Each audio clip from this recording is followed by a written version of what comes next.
So, Evan in Santa Rosa, thanks for waiting. September 27th.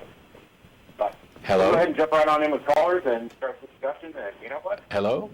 There's nothing else to do. What's this stuff? Evan. Hi, I'm here. Yeah. So you're going to want to turn down the stream and pay attention to the phone because it's on delay. So. Okay, it's off. Cool. Thanks. What do you got for us? Oh, am I on? Yes, you're live. All right, I'm calling from Santa Rosa, California, Sonoma County. My name is Evan. It's the first time I've been on without it being after hours. Or after the hour.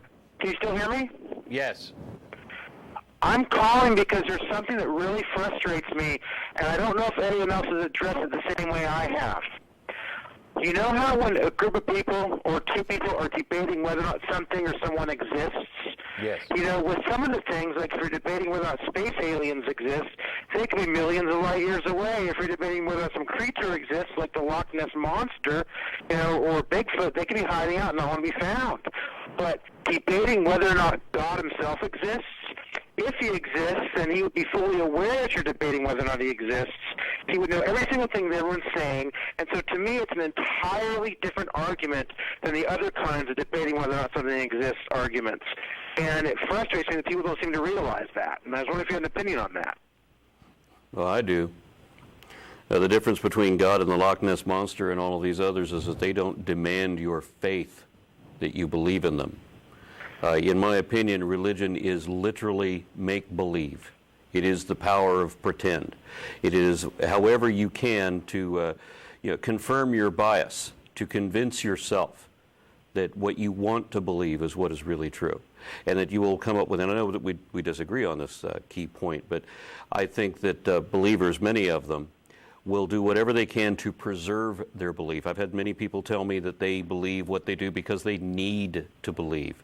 That they're afraid not to believe, or that very often they've said, these may be what the facts are, but I prefer to believe this. So they don't care what the reality is. And they won't put themselves in a position where that reality could be challenged and possibly seriously questioned. Yeah, and on your point, you know, while I won't, and this is a subtle thing about phrasing, it's not so much that the debate, the arguments, the evidence, and things like that are necessarily different, but it is important to note that for most people's definition of God, that most people are debating, you're right.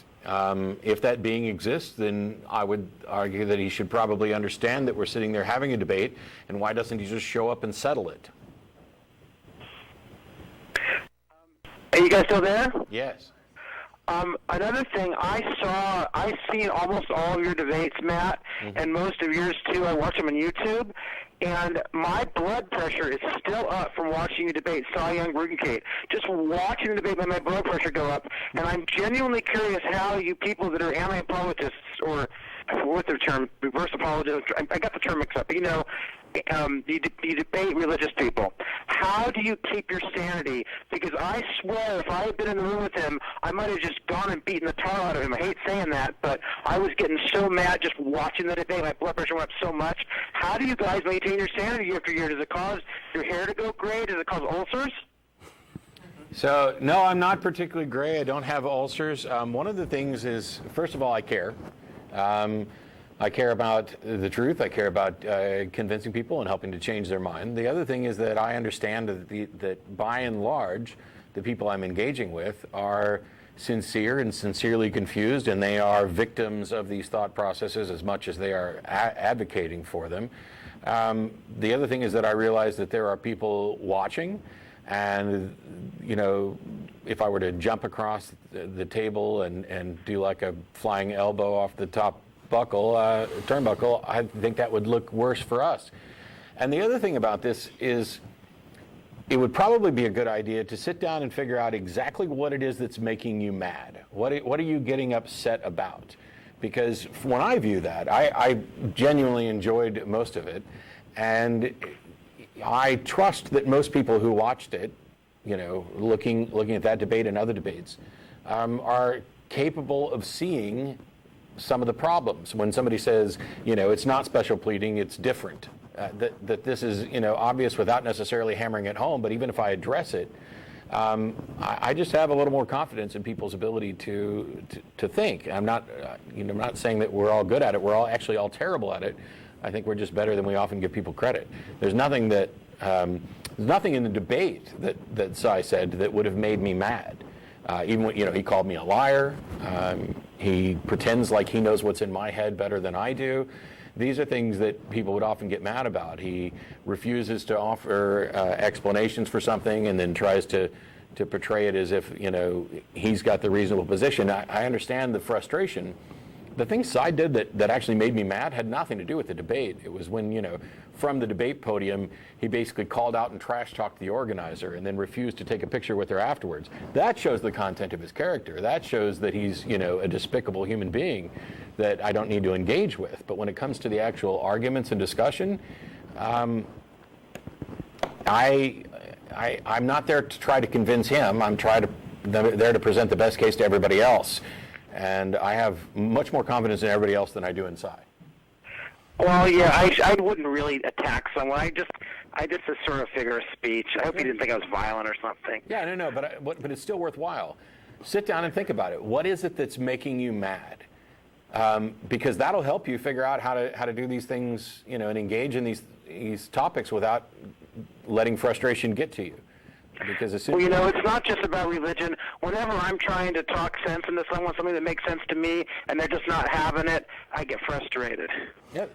Let me see if I can draw a correlation here. I was watching a video that wasn't necessarily about religion. It was about somebody talking about the energies coming from their chi, and I don't know. Oh God, I hate that shit. Sorry for swearing.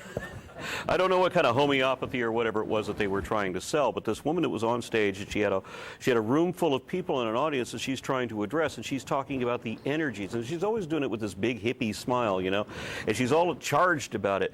And I was waiting for somebody in the audience to ask what was the range in joules of energy that they had received, because of course this woman doesn't know what a joule is. She doesn't know how you measure energy. She doesn't know what the energy is. It's spiritual energy, not electricity.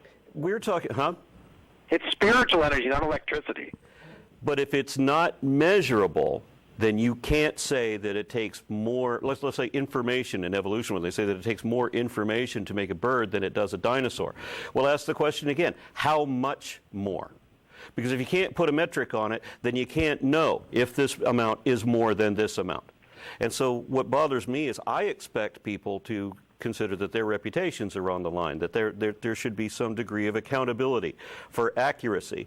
And when people simply assert as fact that which is not evidently true, that enrages me personally, because I can't understand why somebody would do that, and especially in situations where they are deceiving people who don't know any better.